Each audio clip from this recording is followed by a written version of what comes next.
Raden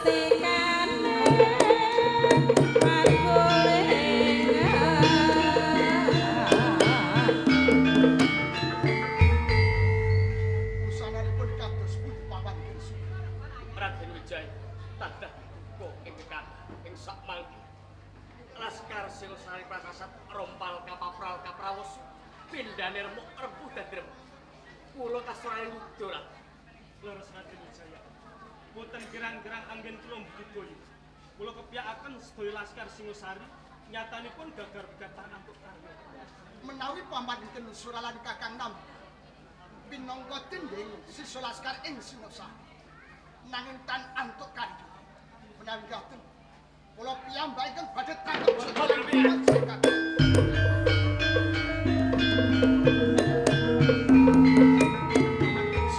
Raden Wijaya kenging menapa panjenengan mambel kaskulo paman Kensu monggo sawetawis kula turing racut Bropantya panjenengan langkung rumiyin boten ateges kula menika nyahak pikajengan panjenengan boten ateges kula menika madonaken panjenengan boten nanging monggo jenengan pirsani wonten ing laladan Rananggana menika prasasat sarah wangke pathok balong ganggeng rambut keluntu wangkene Laskar Singosari ingkang katemben kemawon tangkep jujugantaran bau lawan prajurit wonten ing gedhe menawi panjenengan pribadi ingin jengkar pribadi tumindak piyambak wonten ing praja Kediri kula ibarataken surung mlebet kutuk maran sunduk boten tumomo menawi panjenengan piyambak kaejenan badhe mboyong Gusti Putri Gayah tumuju wonten ing pesanggrahan Lokpanda paman Kensu kula menawi kula boten jumagah ing Kediri sinasa gadah pangorbanan Laskar ing Singosari ateges kula negakaken dhateng panelangsanipun Dyajeng Gayatri paman Kensu Raden Wijaya kakang yen sawusak dari tuhunipun leres sedaya aturipun paman Kensora pun jek wonten panjenengan upaya panjenengan cumangkah pribadi mesah kalian prajurit saking Kediri saged kawestanan mateng tuna numpak lugu leripun boten saged kaleksanan menapa ingkang dados panjaga panjenengan menawi kula boten jumangkah lajeng margi kados pundi kakang Raden paman Kensu menawi panjenengan kersa ndahar ataupun wonten samening margi mbok menawi saged mitulungi dumateng panjenengan menapa menika paman Kensu menawi panjenengan kathah lumpen ingkang badhe ngemutaken panjenengan taksih gadah sedulur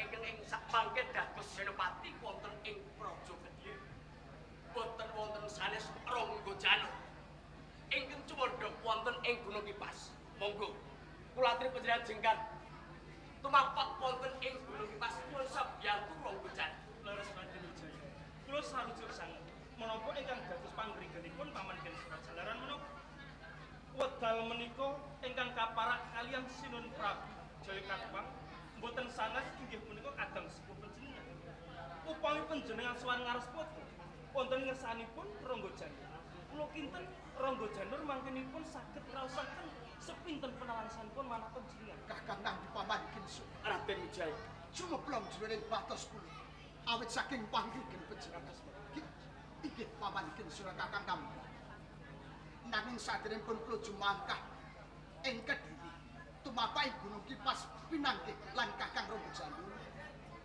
Laskar ing Singosari nandhang popo panjenengan papanekan wonten Panti Sodo sampeyan damel kula badhe jumangkah pinanggih lan kakang ingkang atus satos ingkang atus jalaran menika kandhangipun macet ayo Rat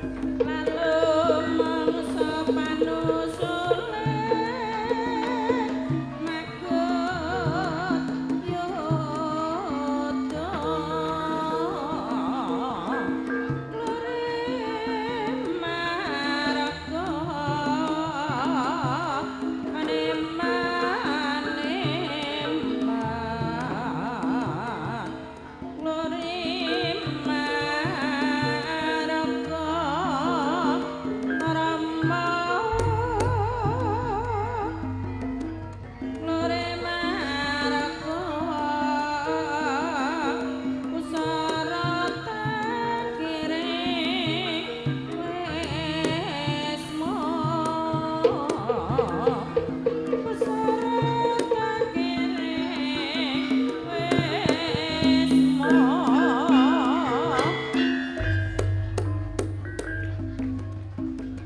kan samara pamore somo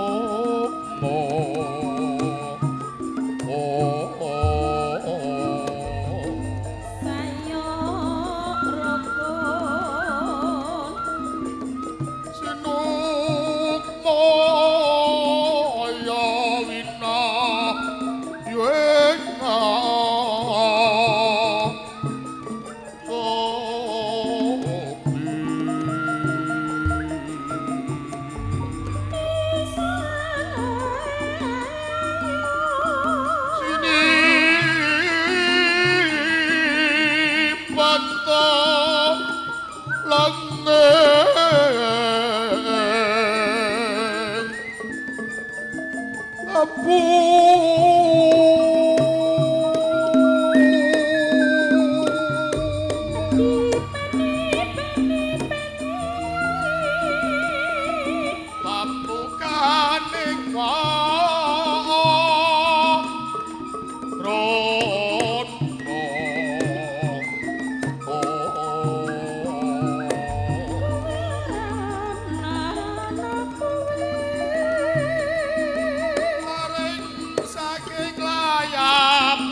Saiki bocahe menyang sing wonten Jawi.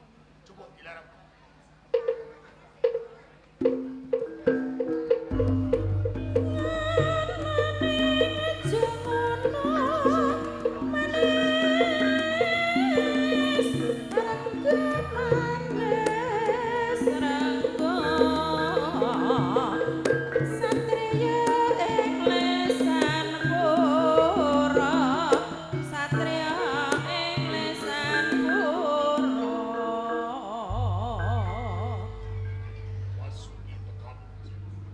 Pangestunipun Kakang Remija.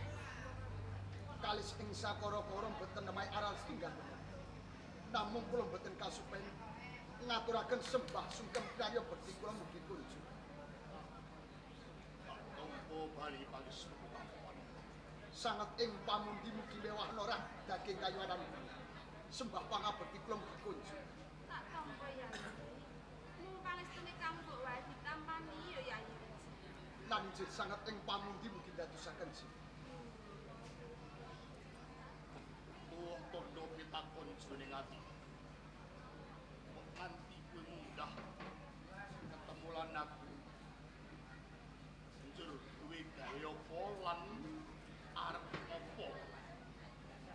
Sepisan kula tuwi kawijilanipun Kakang Ronggo Janur saha Kang Rengganis. Tak nggih wilujeng slamet to. Pikantuk nugroho saka Bathara Kemah Waku. Nggon omah ora ana sami. Kados tunggang pungku kali namung kula badhe nyuwun sabiyantunipun Kakang Ronggo Janur.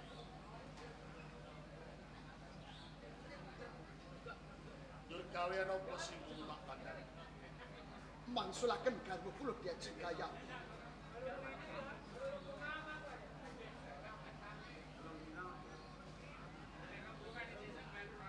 Dadi kowe rene ketemu aku mung perlune njaluk tulung supaya aku njaluk baline bojoku kang saiki ana astane Sinuwun Prabu. Leres Lho Gayatri kae bojone sapa? menika garwa kula. Wong lanang kudune piye nek bojone ing tangane? Sawadhahipun tanggal jaman. Ini yo kesambet wong liya. Jalaran panjenengan kadang kula. Nek dulur penjero kok disenggor kasare ngono. Kenging menapa Kakang Ronggo Janur kan dikon kekatos. Yo gini ora. Sing meneh patan uripmu kuwi sapa? Garwa Lho nek koyo ngene iki kowe nabrak aku. Kakang Ronggo Janur. Kula waloka kemawon. Kula sampun budidaya. Nanging sedaya tang antuk karya. Kuwi jenenge ra tanggung jawab. Nek aku dadi kowe mati yo tak labuh. Kula dadi wong ki aja mung cukup bisa kekandhan. Aku krungu saben-saben kowe ngetokke tembung. Sedulur kuwi ngene. Gampang diucapke ning lambene atine blas. Ora ana gegayutan. Nek kowe tak takoni dulur ki piye? Kaya ngono kae ucap. Iki yen aku ngelingi nalika lakon ana ing Singosari. Nalika aku isih dadi nayaka ing Singosari. Ana panggula mentang Rama Lembutal. Banget lek wis sia-sia karo aku. Kowe gedhek ora nganggo palu ning nganggo rasamu. Lo josok gampang sinau rasa. Lu nek tresno karo aku, nalika kowe gembul bogolan Rama, kowe ngedhep sego, mripat muru aku ning kene meneng wae. Mongko aku yo luwe. Kuwi apa jenenge rasa? Aku yo butuh urip. Kowe yo butuh urip. Lu diucapmu. Rekoso aku, rekoso panjenengan. Kepenak kulo nggih penak panjenengan. Lho kok kepenak aku kok keluwen. Endi? Kakang Ronggo Janur. Apa? Ampun klengking padam. Klerune nggon endi? Menawi Kakang Ronggo Janur ndawuh dhateng kula. Kula mboten reres dhateng kakang. Kula lan panjenengan sami-sami putranipun Rama Lembutan. Nek kowe bisa kandha padha-padha gini ya kowe. Bedak-bedake. Engking benten-bentenaken menika mboten kula, Kang. Nek dudu kowe sapa? Nanging Rama Lembutan. Rasamu rasane Rama apa rasamu? Menika rasanipun Kanjeng Rama. Kliru. Kula namung dederek, Kakang. Kliru. Wong aja kena dipurba. Nek tresno, aja kena dipurba. Nek kowe kena dipurba, aku moh. Aku dipurba sine Prabu Jogapah. Kaiki. Lho nek tresno ki aja nganggo pepatuhan dipurba. Lho nek kowe aku sedulurku, kudune aku luwe, kowe yo luwe. Lho ki warek kok aku luwe. Kakang Ronggo Janur. Estunipun jroning batos kula tansah tresno dhumateng Aja nganggo jroning batos tenane piye? nanging menika kersanipun Rama Lembutan, Kang. Kowe kleru. Nek Ini tresno menapa, kowe nganggo pancatan kaya ngono. Kowe isih nganggo senden wong liya. Lho saiki bareng wis kedaden kaya ngene, kowe nangis ning aku. Lho mbok biyen kaya ngono kuwi. Lek jeneng dipurba ki selawase rasa ilang, ning ilang purbamu saiki wis sambat karo aku. Kula badhe jumangkah nanging dipun pambeng Rama Lembutan. Kula mboten kuwi. Jalaran menika dawuhipun Rama Lembutan, Kakang. Bapak piye? Kula kapur ngersanipun Rama. Kula jumangkah badhe migatosaken dhumateng panjenengan. Nanging tan monggo puliya Kakang Ronggo Janur. Kok olak-walik tentu. Saiki lek kowe ngeplo sego weruh aku yo luwe tawa wae ora. Kuwi lho. Kuwi ukurane menungso, karepmu awakmu kuwe sing wargene liyane kon luwe. Kang masmu sing tok aku sedulur. Kuwi durung akeh maneka warna lemu gedhek cengalasku ning ora kanggo palu. Rasamu Tuladanipun menawa. ono ora gampang ucap. Lek kowe nganggo podo antes. Nalika kowe cedhak lawan aku Kang Mas katuran preksa. Rama badhe tindak turni nyanggutipun kanthi senengku kaya-kaya. Nanging yang kedah pilih turung gengkeng sae ulusipun banter playunipun. Tak pilih 40 titian Rama. Siji Dawuk tak dandani tak rakit rampung tak kenteng ning kereta. Rampung Rama sing dhuwur kereta. Kowe yo ngono. Bareng aku arep munggal sikku dudu pekak nalika larat aku dipekantep. Kowe weruh. Aku klesetan. Batinmu nyawang ning kowe guyu kakak. Lho nek kowe tresna karo aku, endi ucapmu, Kakang Raja. Arep jawab apa meneh kowe? Nalika kula lan panjenengan nderekaken tindakipun Rama lebih taun. Nitih kereta joli jemput. Ingkang pados turangga menika panjenengan. Kenging menapa kula mboten rewes awit bantaripun turangga anggenipun praja. Kula mboten kuwawi lan kula mboten pantun Kakang Raja. Tamu rawani. Nek tiba kereta ndak cacat kulitmu ilang bagusmu. Yo, lho satria kok kaya ngono. Mula sumpah sadurunge ngetokne iku dipikir. Penak panjenengan kula ge penak ning endi ora ono apa pisan. Lho saiki kapojok ing kahanan kowe ketemu aku njaluk tulung. Kuwi durung. Nganti aku lunga saka Singosari. Nalika kowe dhawuh lan Gayatri sing teko prasasat nungsang Singosari. Kena darani dewa pengawak menungso. Ngestreni pun dhawuh kelawan putra Makuta ing Singosari. Mbok menawa kowe numpil kambok tenteng sak gunung gedene kowe ning karo aku, Duh Gusti. Jebul bapak pisan atimu ora musik. Pindho alang-alang ing gunung kena angin ora sumilir babar blas. Mas sampun. Cukup. Atimu ora musik. Jagat Singosari kok kakani kelakon.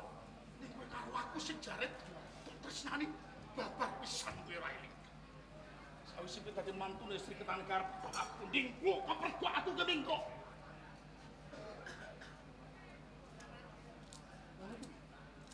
Tak anggap kowe ora rewes karo aku. Gunane opo aku urip ning Singosari? Tenan aku moh ngele-ngele lakon. Timbang aku mati sia-sia. Lunga aku saka Singosari kedarang-darang uripku. Pikantuk pituduh saka Bathara Kemboh Agung, aku kudu menyang ing Kediri. Kediri. Suwita nomor Sodan Sinu Prabu Yogyakarta. Adiling Bathara Tampa putu Suwita. Kaporo dadi Lurah Tamtama.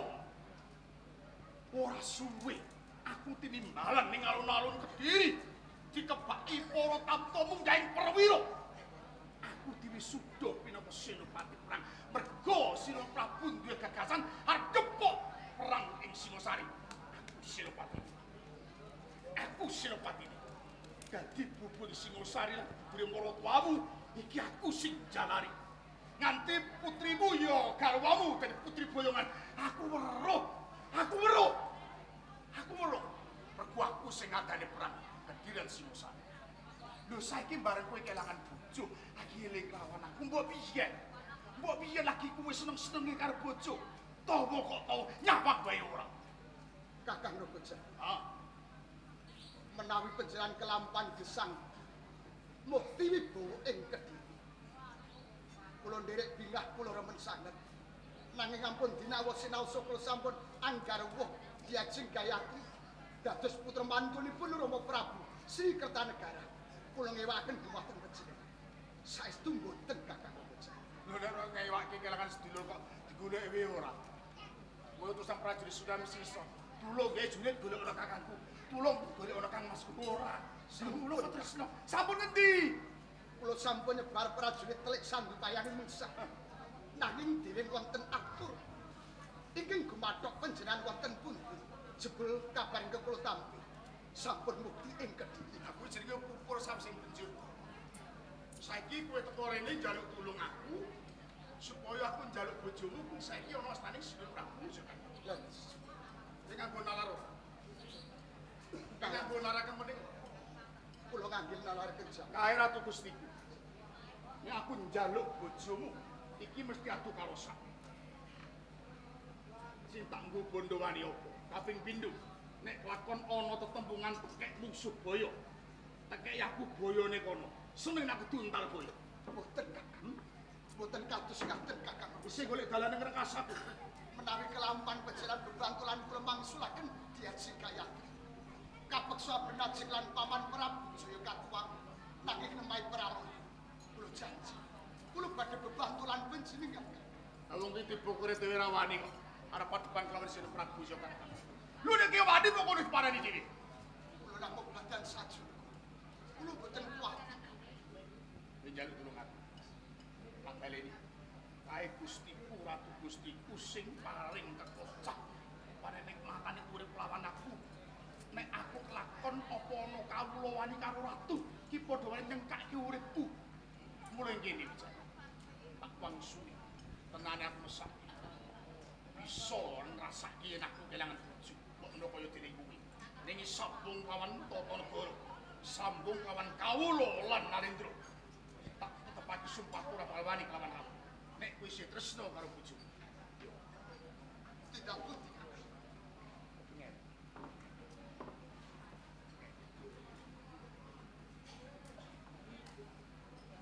Iki dalane tumuju menyang papan panggaring-garing.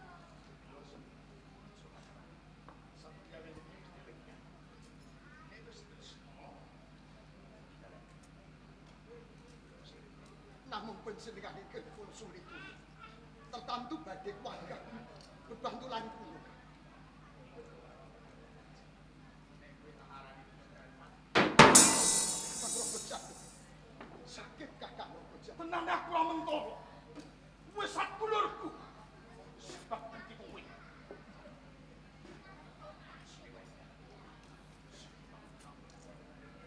Aku ora bisa.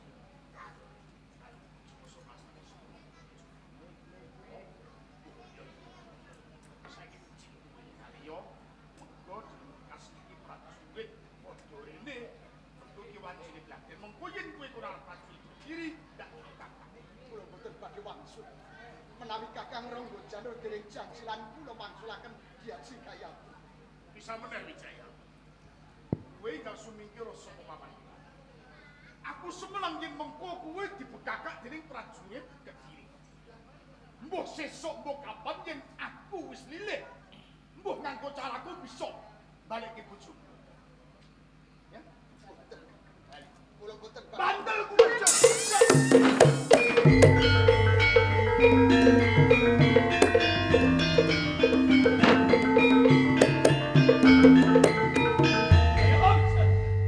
Kang Mas Ranggajana. Bangetan kowe. Maturi sareng Kang Mas. Ampun duka ingkang kados ngaten menika. Saken dumateng Yayi Wijaya Kang Mas. Mawi panjenengan duka ingkang kados ngaten menika. Ketang kados pundi? Yayi Wijaya menika kadang panjenengan. Kadang nem panjenengan. Mawi Yayi Wijaya nyuwun sabiyantu dumateng panjenengan. Tak boten lepat to Kang Mas. Sampun lumrah to. Niki menapa Kang Mas? Nyandak siya panjenengan mundhono ingkang kados ngaten menika Kang Mas Ranggajana. Aku ngrasake tembungmu kok malah saya hileng sirah. Boten Kang Mas. Pancen alus tembung tenane kabeh iki mau kowe malah ora sapil marang aku ning kowe mbelani Sriwijaya. Boten kok Kang Mas. Aku kelingan nalika bali saka Makbut itu perang musuh lan wong Singosari. Batu warang keranjang baliku menyang Kediri tandu dipikul prajurit. Kowe weruh aku ketok ora susah. Ning bareng weruh aku mila Wijaya lemu susah kaya kelangan jaya. Kang Mas Ranggajana. Cegal wong kula Kang Mas. Mari panjenengan saged kula nderek raosaken saged kok Kang Mas Ranggajana. Ampun gadhahi Pak Dawa ingkang kados ngaten menika Kang Mas. Aku dudu bocah cilik. Gampang kok hapus. Ya mergo saka tembungmu isine welas. Kula kenging Wijaya lunga. Ya niki welas pidato tutut Wijaya.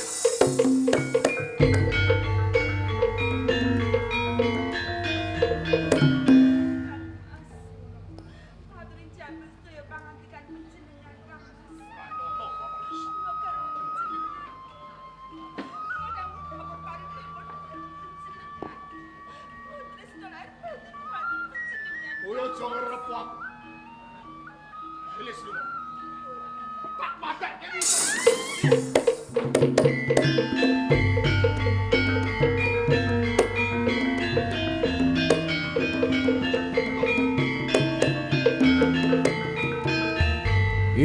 Janur. Kowe aja etok-etok lali. Yen pancen lali kowe tak elingke. Cara wong utang kowe wis wayahe nyaur. Cara wong nyilih kowe wis wayahe mbalikake. Elingmu. Praja Singasari rubuh sangka ing tanganmu. Mula sangka kuwi Janur, yen pancen kowe lancuring wong Praja Kediri. Ayo metu njaba iki adep ana Rangga Lawe. Metu Janur.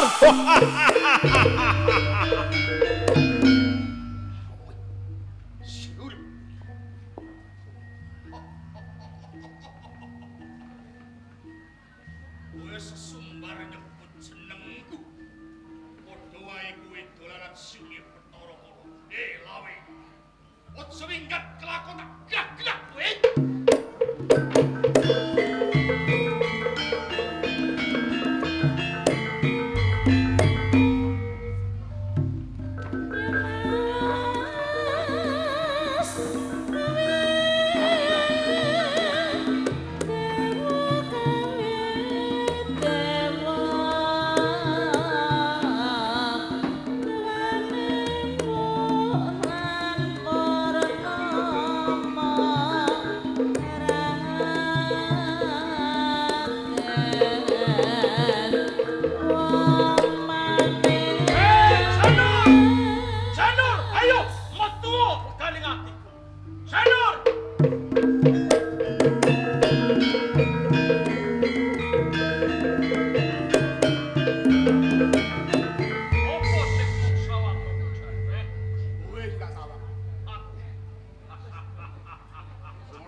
Aku sih tidur-tidur.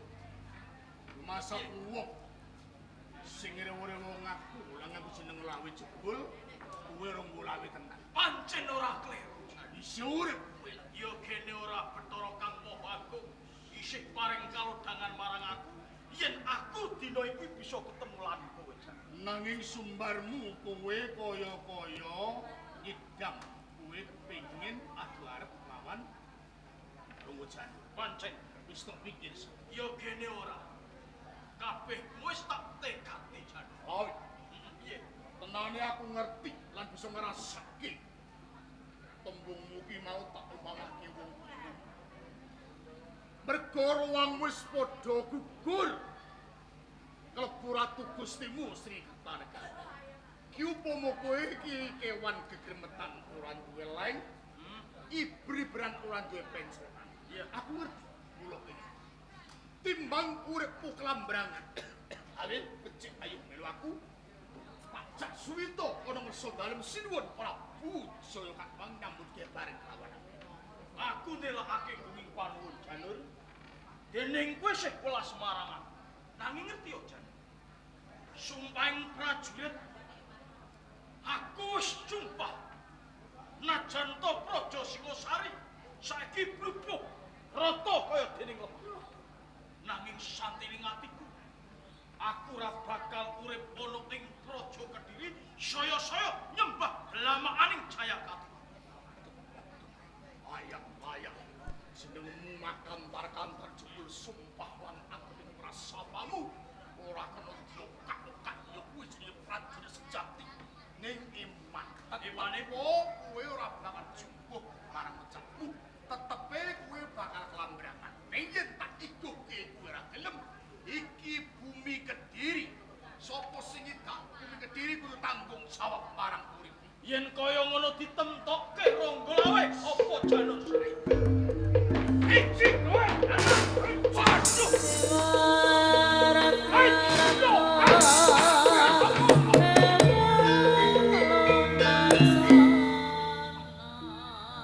Ayah kondangmu itu Singasari. Jadi sepelesi pusakaku. Kowe ra patuh saka pusakaku nanging kowe tepuk jurang. Setemene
Sing percaya yen kowe menungso.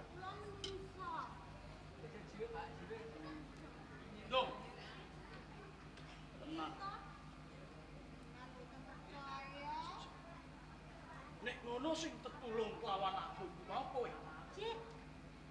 Lara. Jenengmu sapa bocah wadon? Mertaraga. Cik. Ya. Nek ngono aku nelakake gunging panuwun. Tanpa pitulunganmu aku ora bakal bisa urip maneh. Jalaran aku keposok jurang sing sakmono jero. Kula separing pitulungan kalian jenengan. Nanging kok aku mungsa bingung. Aku keputangan di kelawan kowe. Mongko aku ora duwe apa-apa. Sing tak nggo sesulih marang kowe kuwi apa, Sulan iku napa nggih? Sing tegese reh ning kowe wis paring pitulung kelawan aku, banjur aku kudu menehi apa marang kowe? Boten saged paringi napa-napa. Kula niku paring pitulungan dumateng panjenengan. Ikhlas. Oh, kaya ngono. Batin, boten wonten pamrih napa-napa. Ana sak tengahing alas gungliwang-liwung. Kaporo kowe kajenan. Kok kowe ora bebarengan kelawan bojomu? Bojo. Iya. Kula tasih prawan. Kowe kuwi sik prawan. Nek ngono padha kelawan aku perkara. Sami Aku kuwi yo isih regan. keselegan. Isih Joko. Kesejoko. Iya. Joko to. Ya kene. Joko semene tujuane. Jeneng Senopati utawa prajurit ya kaya ngene iki. Senopati. Iya. Manipun sinten? Ya diwanukake aku Senopati Ranggalawe sangka ing Kedhiri. Nggih, nyuwun ngapunten nggih, Den, kula mboten ngertos menawi panjenengan punika senopati. Iki tembung upama. Pomo, Upama kowe tak pek bojo pinangka sesulihku ngono piye? pomo dipek bojo. Iya. Wah, mboten sah. Ya kene. Ya tembunge pomo, mungkin yen dadi bojo, bojo-bojonan. Oh ngono, tembung upama tak sisihke. Kowe tak pek bojo tenan. Pek bojo? Iya. Terus bojone jenengan Iya. saestu. Ya kene ora. Ah, nggih mboten. Piye? Nek ngono kowe nampik marangku ya wis. Lho. Ngewohi to kowe iki? Mboten nampik. Ora nampik iki kepiye? Niku mboten nolak. Oh nek ngono kowe ora nolak. Iya. Mbak. Yo nek ngono aku nelokake Gunung Parwun. Mbak, Jeneng wis perkara, Mbak. nampa marang katresnan. Jenengan Iya. nggih. Kuwi bener. Sapa iki kaya cedhak-cedhak karo jalanan calon bojoku, Mbak. Calon bojo piye lho, Mbak? Calon mantu, Mbok. Jenengan niku sinten? Senopati Ranggalawe sangka ing Singosari. Jenengan. Iya. Nggih nyuwun pangapunten. Lajeng kok saged niki sambung. Jalaran anake sampean Mertaraga niki pun tetulung kalih kula.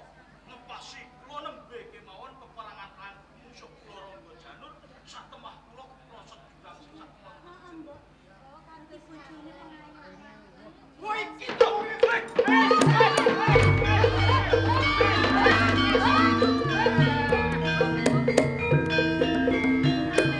Thank you.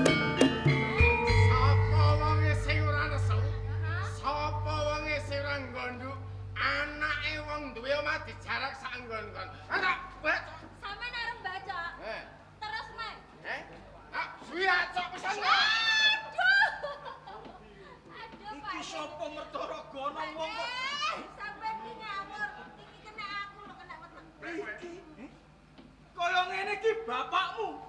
Lho. Aku ki ning medang tedongi wong sing sangar. Aku wong sing disungani. Kowe aja sembrono karo aku. Sangar nggih, sangar mboten maido. Ning kula tok gumun. Gumun apa? Anak-anak ayune kaya ngene kok bapakne kaya bekecot. Iya ta? Iya, panjenengan. Iya toh, Pak. Sampeyan ki aja kesusu nesu. Sapa wonge sing ora nesu, Nduk? Kowe kuwi ndek omah, kowe ndek bapak, ndek simbok. Ora anak-anake watu, ora anake kayu. Ya, kok digandeng tanpa. Nuwun sewu, Pak. Aja sik. Kula nyuwun pangapunten. Kula mboten maido. Panjenengan salah satunggaling bapak sinten tiyangipun duwe anak kok digandeng marang kakung sing ra nembung kalih sampeyan. Nah, gini yo ngerti kowe. Nami niki kula kepojoke kahanan. Aja kok kebojokan ngaku. Kowe ngaku tak petel ora ngaku tak petel. Sapa jenengmu wong saka ndi? Aja dodi aku sing kene kowe. Aja diajal-jajal. Nggih dipun wanukaken kemawon. Kula menika tiyang saking Singosari. Kula Senopati Ranggalajen. Panjenengan menika.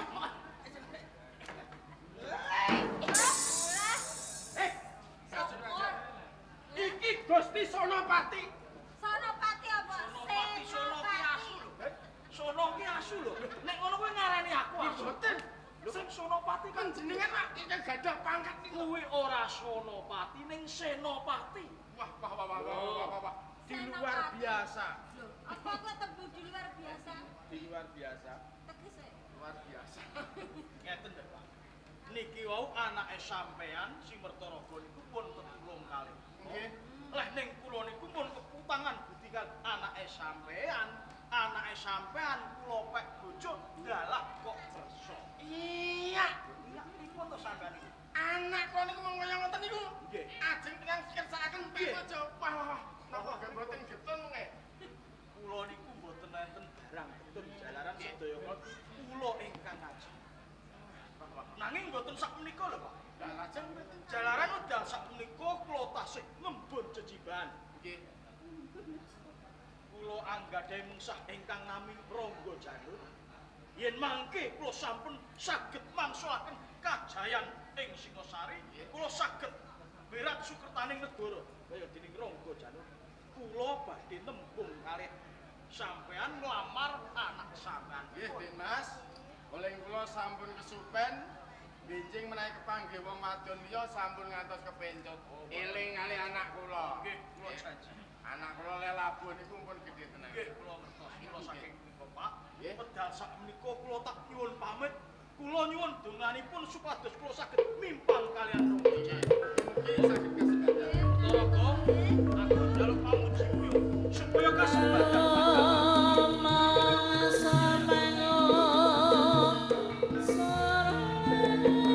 Ngene iki lho. Gedene tiragate wong tuwa disembadani duwe anak wae calon senopati. Wah, mati. Kowe bakal ngomongnya ya, Pak. Saran aku.